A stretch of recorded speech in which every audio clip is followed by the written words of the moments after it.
It's nice to be nice because you never know when it's your turn. And I've known a couple of people in my life that was just ornery and mean for no reason. And then when life took a spin, they was looking and there wasn't nobody around.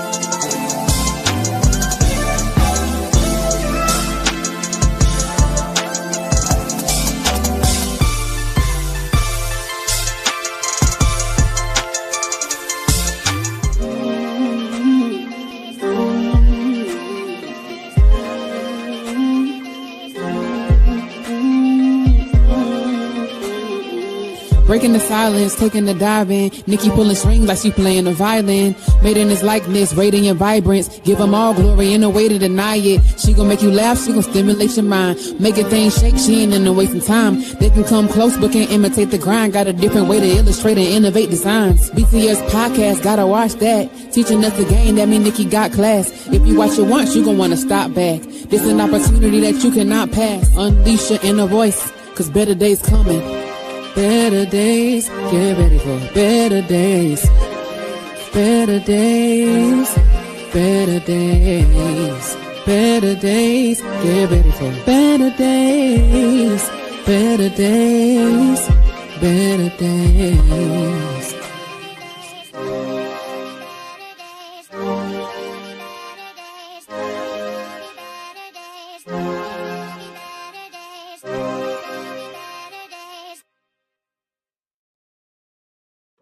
Welcome back to another episode of Breaking the Silence podcast. I'm your host, Arthur Nikki Nicole. And listen, this is the space where I encourage people to meet their voice. Courage, where people has courage to meet conversation, where everyday heroes share their stories that change them, shape them, push them to rise. Here I celebrate strength, resilience, and the power of showing up for yourself and others. And today, my guest is Miss Shari R. Sears. She's an inspirational writer, speaker, national influencer. She empowers readers with messages of hope, resilience, and transformation. She was recognized as a part of the top 11 national, influencers. Also a nominee for Design with a Purpose. Featured in several magazines. When I looked her up, I was like, oh my gosh, she's amazing. She also has an apparel that says, how can I encourage you? And through her words, her work, she guides others towards courage, clarity, and purpose. So, after the countdown, please welcome this amazing young lady from my neck of the woods, Fayetteville, North Carolina, to the platform.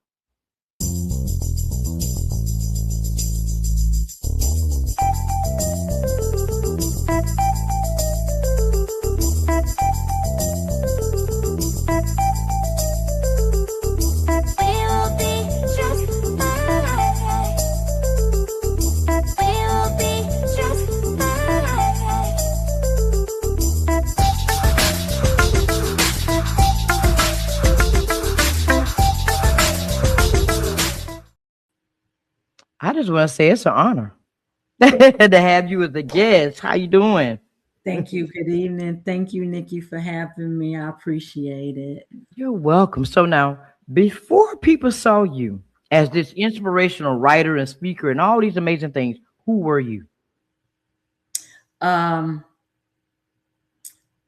Military, 23 years, branch army, retired, went to school, finished my bachelor's in business and administration, started my graduate program, what I thought was going to be human resources, but the Lord said otherwise, and I went into the field of education.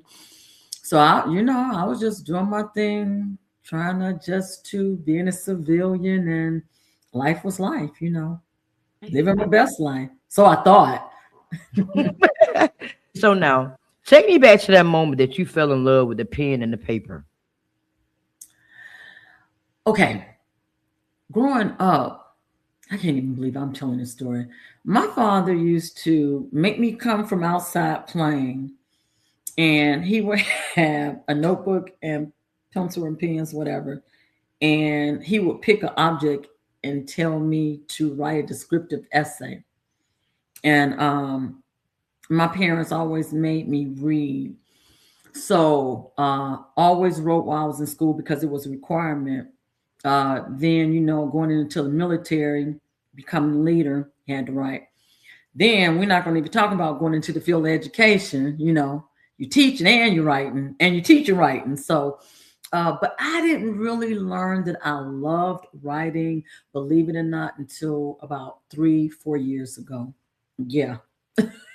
Wow. And all your life you've been writing and you just fell in love with about 3, 4 years ago. Yep.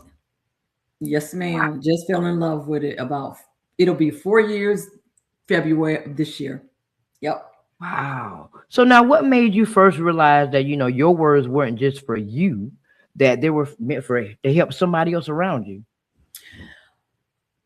Okay, so 2017. No, it goes further than that. Okay, the Lord had given me a vision about an event for breast cancer awareness, and it came to me in a dream. And I had kept putting it off. And one year, my girlfriend said, Shari, we need to make this happen. Because I had talked to her, told her about the vision, the dream. She could see it. She was like, let's do it before you get in trouble. Well, the very first year, Nicole, when we brought this event to Fayetteville, North Carolina, it was amazing. And I teamed up with the main hospital here, and they had an organization for breast cancer. I teamed up with them. They came out support, and it was beyond something I could ever dream of. And my girlfriend, she's a decorator, so she blew the room away. That went without saying. And I learned then that people actually listened to me. And I had one of my coworkers, she was a teacher friend, and she's also a pastor. She said, Shari, people listen to you when you speak, people listen. So brought the event back the following year, and it grew. And then COVID kicked off and I shut it down. But through those 2 years and those events, that's when I realized people are listening. So let me give them a reason to. And with the breast cancer awareness, it wasn't about informing people that breast cancer exists. We knew that. I wanted to bring to the community ways that I could help as far as them getting monies for mammograms and stuff like that. And the hospital had a program that offered assistance for those that didn't have insurance or insurance that didn't cover it. So the whole key of it all, it wasn't just to tell you, hey, breast cancer exists. I wanted to tell the community, hey, breast cancer exists, but when was the last time you had your mammogram? And oh, by the way, we have, some windows, some avenues you can go through, approach, so that you can actually get a mammogram. Because I learned that some women had never had mammograms in their lives. So, it was like, okay, let me not only educate you, let me give you revenue so you can use the resource in order to make it happen. Because then it became, okay, well, my insurance don't cover it, or I don't have, so. And from there, I was like, okay, so that was actually, I think, the beginning when I realized people actually were listening.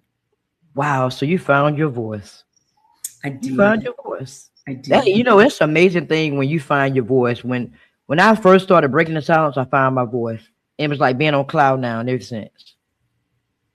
Now, so how did that feel, knowing that people listen to you? Like they took in everything that you said. But I think that's amazing that you put it out there about mammograms, because I didn't know anything about that when I was in my 30s until, they really don't tell you, oh, you need to get this at this age. You need to get this at this age. And a lot of people aren't educated that that's important, because they have lumps in your breast and don't know about it. And, I don't really think at first I took it seriously. And then after the COVID, because it was an in-person event, I couldn't relate to the virtual. So that kind of, I don't know that it discouraged me so much, but I just said, okay, let me put it on the back burner until life comes back, or hopefully life comes back, to its norm. So I just kind of put it on hold, and I still not have people ask about the event. But with this particular event, my thing is, because it's God driven, Nikki, if it's not coming from my heart and I'm not going to put my all into it, I don't want to bring it back yet. So until I get that 100%, that permission from God to say, okay, let's go ahead and do this, it's going to stay on hold until I can honestly say, okay, I'm ready to give it everything I have, like I did the first 2 years. Me and my girlfriend did. So yeah. Right. You gotta wait on him to give you direction, because sometimes you move too fast and God be like, wait a minute. I didn't tell you to do that. Mm-hmm. And everything falls apart, and it's your fault Mm-hmm. because you were disobedient and then wait on God. So Mm-hmm. I can relate to that. You Mm-hmm. got to move when God say move, and if God ain't in it, ain't gonna work no way. I'm learning that even the more. I still learn it every day, although I know better now. But that's a lesson to me. For me, that's an everyday lesson. Wait on Every, God, listen, get permission. So yeah, but yeah. that's the hardest thing to do, because that's just like when you going through some things and they tell you have faith. It's Mm-hmm. hard to sit back and be like, okay, let me let God handle this, because you're going to move and do something. You're like, I'm not doing enough. But Mm-hmm. you just wait a little while. Just be Mm-hmm. still. Like my mom always said, be still. Just be still and let God handle it. Mm-hmm. So But true. So true. so when you sit down to write, who are you usually writing for? The person you used to be, or the person that you're trying to reach? Both. As I'm getting older, God is giving me wisdom, and I am learning to take that wisdom through my experiences and to share with other. My thing now is, along with encouraging others, I want you to be proactive and not reactive. Think about it first. You know what I'm saying? And so with my devotional that I have coming out soon, I'm just I'm sharing things through my eyes, but I'm like, hey, have you ever thought about handling it like this? Or what about when this happened? Did you think this would happen? So I just want people just to, slow it down, calm it down, take a deep breath, and think about it, strategize. And, you know, I'm a woman of God. I'm going to always tell you to put God first, because I didn't always do that either. So, let's keep it real. I tried to resolve it and do it my way, to end up having to go to God and say, okay, I really couldn't fix this. Now, Lord, I really need you to fix it. So now my thing is, I'm like, put God first in everything you do. As we speak, I'm learning how to allow the Lord to be the center of my life so that he touches everything. And that's hard, because it's human instinct to do it yourself, to fix it yourself. But I'm learning as we speak, actually, to say, okay, God, tell me what's next, or what Right. am I doing? So yeah. Yeah, it's hard. It's hard. I work in customer service, so I'm always calm, and a lot of my employees don't understand why when there's a customer yelling at me, why I'm still calm. Because I believe everything in life is based off reaction. Mm-hmm. If I react the way they act, Mm-hmm. then it's not gonna be a good outcome. But if Mm-hmm. I remain calm and respond calm, then what's gonna happen? They're gonna calm down too. They're gonna So match I had to mine. learn that. I was a firecracker. I had to learn that, because my thing was, I'm gonna tell you what I had to say. I'm gonna react. So, but like you said, then that's just two hot heads, right? And it Ain't nothing good escalates out the of that. situation. Yeah, absolutely. Nothing gonna come good out of that. So everything Absolutely. is based on reaction. And not only that, I truly believe that every day is a blessing. And God, that's God's grace and mercy. He woke us up. He didn't have to, but he was like, you was hard here yesterday, but I'm still gonna give you a chance today to do this again now. I'm a cap you a minute, and then I'm gonna put you back out there so you can try it again. So he didn't have I'm to with do you. that. Mhm. And a lot of us are not here, so we have to be thankful and grateful that we're here Mhm. and we're Mhm. able to do it again, because 24 hours, I was telling somebody, 24 hours is a long time in a day. Mm. And we go wasting it every single day. We waste those 24 like we got tomorrow. Tomorrow, Sure. tomorrow, the next minute, the next second, none of that is promised. So we gotta live life intentionally, or we can lose it. One of the Yeah, I ways. like that word, intentional. You have Yeah, that's another hard word, intentional. yes, yes, yes. So what part of the writing process stretches you the most? The starting, the being vulnerable, or sharing it with everybody else? um, I don't have a problem with sharing. Oh, that's not true. The hardest part of me sharing was grieving my mother. My mother closed her eyes. It'll be 9 years this year. And I didn't talk about, I shut it down actually. Well, a collaboration I have coming out should be out by the summer. I actually am sharing the grief of my mother. That for me was hard. But actually, while I was writing it, it was healing me because I just shut it all down and I just kept it to myself. And I'm good for smiling and you don't know what's going on because I'm good for saying, hey, because, I was taught nobody don't need to know what's going on, nobody but you and God, so um, I just didn't know what to do, how to deal with it. But over the years, I learned how to accept what was. And then I finally got the courage and said, you know what? It's time to write about it. And I really am going to push this book as well because I am proud of this piece because this piece is about my mom. So, yeah. That was Wow. the hardest thing. But typically, I just write. If I get a thought, I got journals everywhere. I'll put something down, put something in my phone, and go from there. But uh, don't have no particular order of writing. It's just whatever the thought is. I'll write down that thought, and I can go back to it and go for it.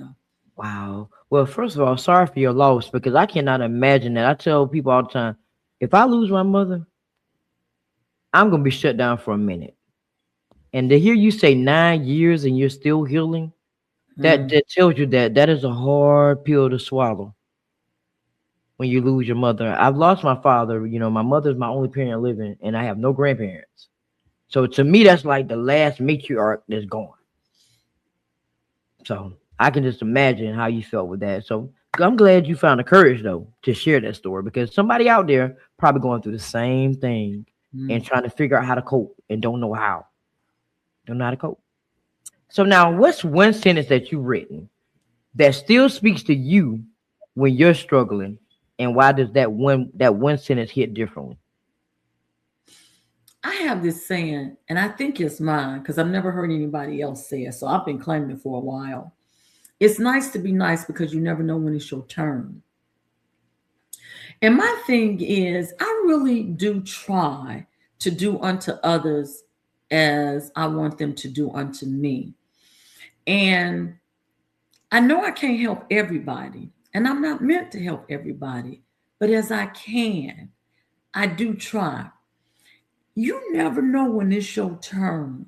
And until you in that position, you don't know what it's going to require, what you're going to need. You don't know. And when it's your turn, all you are going to know is that you want somebody to be there to care. So thusly, it's nice to be nice because you never know when it's your turn. And I've known a couple of people in my life that was just ornery and mean for no reason. And then when life took a spin, they was looking and there wasn't nobody around. So yeah, I definitely try to live by that on a daily basis. It's nice to be nice because you never know when it's your turn. I just said that the other day to somebody. I said, it's not hard to be nice. It's really not. I said, you really don't know what people go through. Like they might have had a bad day, and your words of encouragement, you just saying hello to them, might change the whole course of their day. It could. But if you just continue to act like them, then they're gonna go into the next person, and the next person, they're gonna bleed on everybody. Mm-hmm. And all it took was one person to be nice. Mm-hmm. Because you don't know when it's your turn. You really. your turn might be worse than the person before you. That's true. So you gotta be mindful. And that golden rule, treat everybody the way you like to be treated. A lot of people don't know how powerful that is. If you wouldn't do it, if you don't want nobody doing it to you, don't do it to somebody else. It's just that simple. Just that simple. So Well what's one moment in your life when you felt like stuck, discouraged, and writing became that one thing that just kept you going? um, actually, my mother. I think once my mother used to. Okay, my family they do pretty well with speaking proper English, but my mother used to always say, "Girl, you destroy the English language." But I always wrote very well. So much so that when she would read my essays and research papers and stuff, and she would be like, "You wrote this yourself, huh?" And I'd be like, "Yeah." And I'm old enough that AI trust me when I tell you wasn't around. And she'd be like, "You wrote this." And I was like, "Yes, ma'am, I wrote that." So in my writing, I could hear my mother saying, you wrote that, huh?" And I learned that I communicate better through my writing. I'm a good communicator, but I communicate better through my writing. And I'm that one. I'm creative. I don't like to just tell the story. I got to like to give you a preview of me sharing about my mother's grief. I related it in terms of me being at a basketball game, and the main player of the game got hurt, and the game had to pause, and they had to come back and see what was going on, and they had to remove the number one player from that particular team from the game. So my thing was I put it so that you could relate to everyday life, but I was still sharing with you about my mother's death. Wow, that is Yeah, amazing. yeah. So I try to be creative with my writing. Now I like to try to keep it real.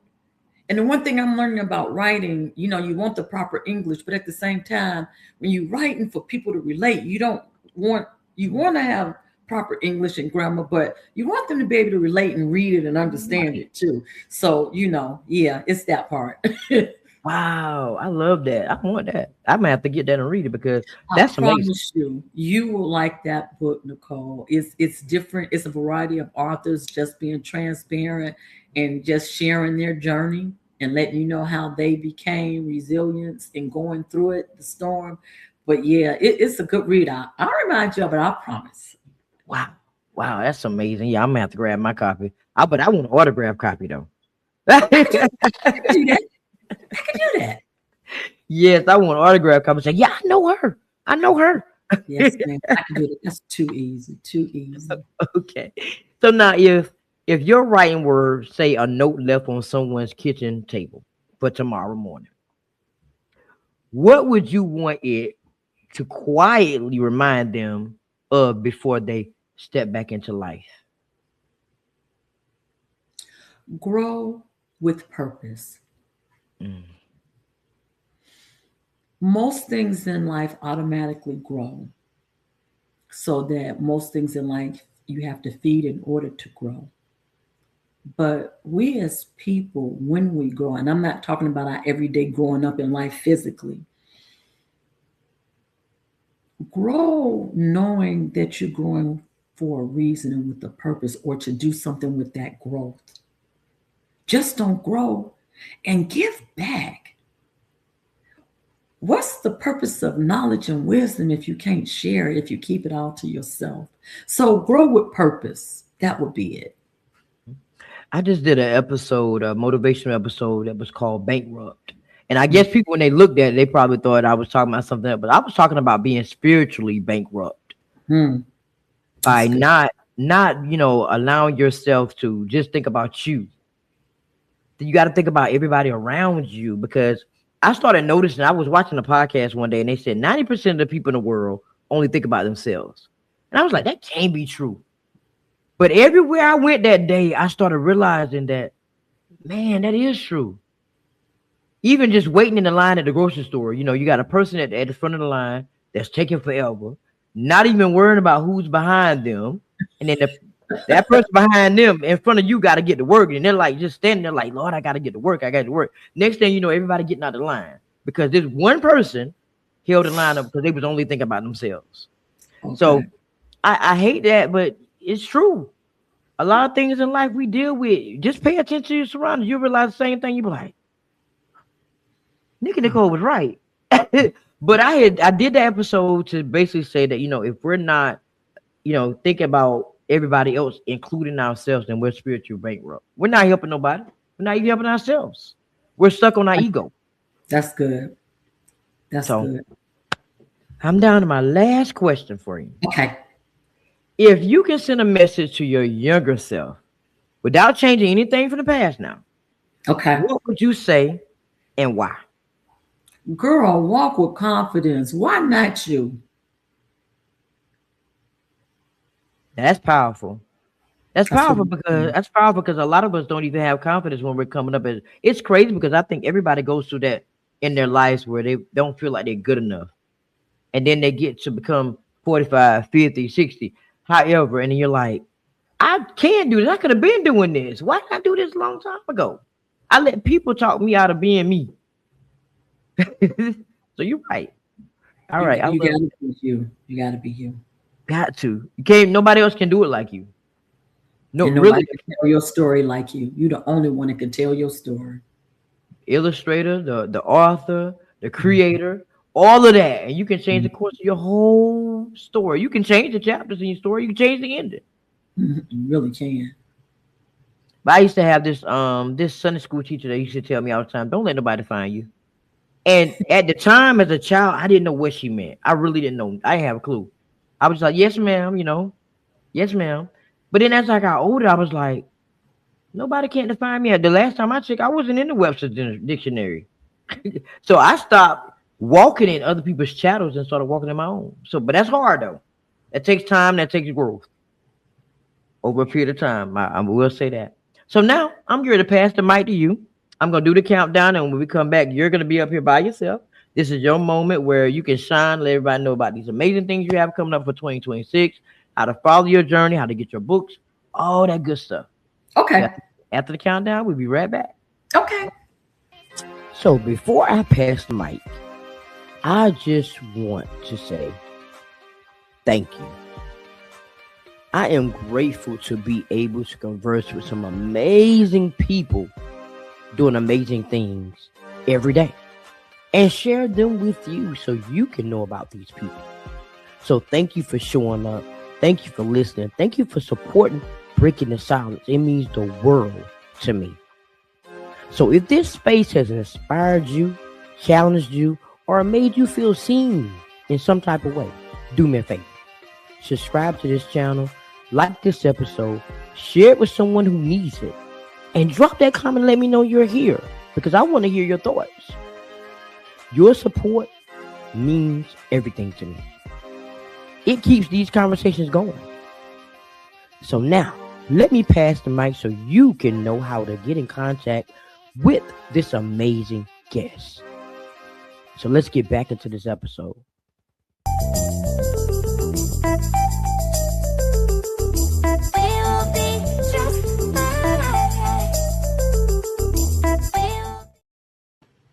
Hello, my name is Shari R. Sears, aka Writer with a Purpose. You can find me on TikTok, Instagram, Facebook by looking up Shari R. Sears. My website is www.sharirsears.com. My books are there, my apparel. You can just Google me and I am easy to find. I take this opportunity to say thank you to Nicole for this opportunity. You guys be on the lookout. I am making videos and challenges for the week, and I look forward to my new material that's coming out. I have How Can I Encourage You? That's my very own and first devotional. And then I also have a book coming out that I'm collaborating in with Black Diamond Chronicle Volume 2. Again, thank you for this opportunity. God bless and thank you. Thank you so much for coming to be a guest. This was an amazing conversation. I look forward to Really everything that you have enjoyed coming. this, Nicole. Thank you. One of the things I want to tell you this